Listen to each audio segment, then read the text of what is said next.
Multi-layer switches are very much like routers embedded in switches. In fact, that's kind of what they are. And oftentimes we have to treat some of their interfaces as pure routed ports. We call these layer 3 links or routed interfaces.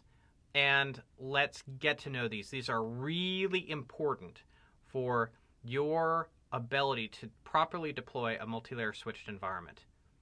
These are physical ports that are just given IP addresses. They don't have trunking. They don't have concepts of VLANs and spanning tree protocol.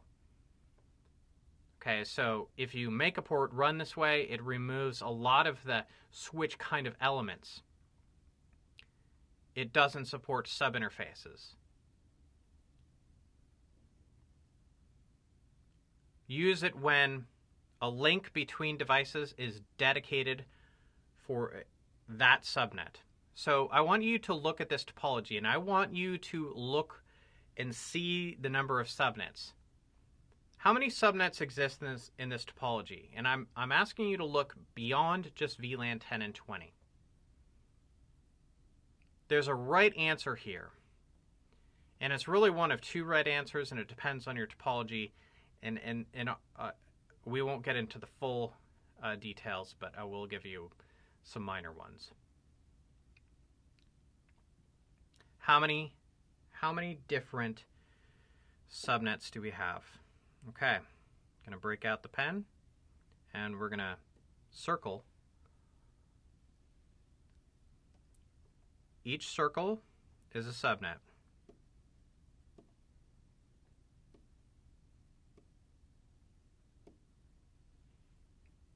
Now, I'm not circling the link between the two distribution layer switches, and I'm doing that for a very specific reason.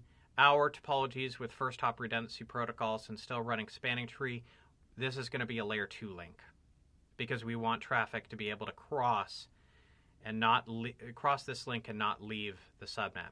Okay, so how many? 1, 2, 3, 4, 5, 6, 7.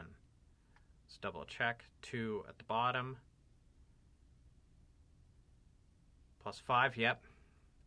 So these ports here are going to be routed links. And there's going to be a dedicated subnet for each of the links. And you might think, well, I want to use /30 masks there. And that would be a great choice.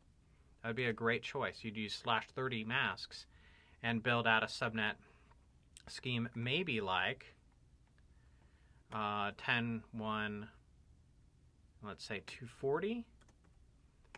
And we'll say this would be what it would look like. You'd count off by 4. So that's our block size when we have a /30 mask.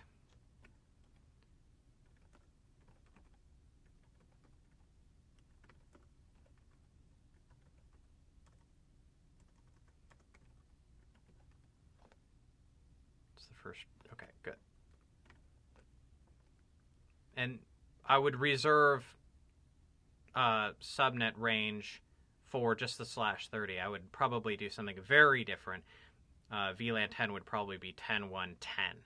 VLAN 20 would probably be 10, 1, 20. And I would go out there and assign these subnets to the interfaces that connect up between the multi-layer switches. And I would run each of these links as layer 3 links. And then you'd think, well, how is traffic going to flow? Dynamic routing protocols are going to be advertising reachability to VLANs 10 and 20, and we're going to get traffic to and from these VLANs by routing down to the distribution layer. Okay? So this is a very important concept, and here I hope you see that you cannot get by in our topology without some layer 3 links.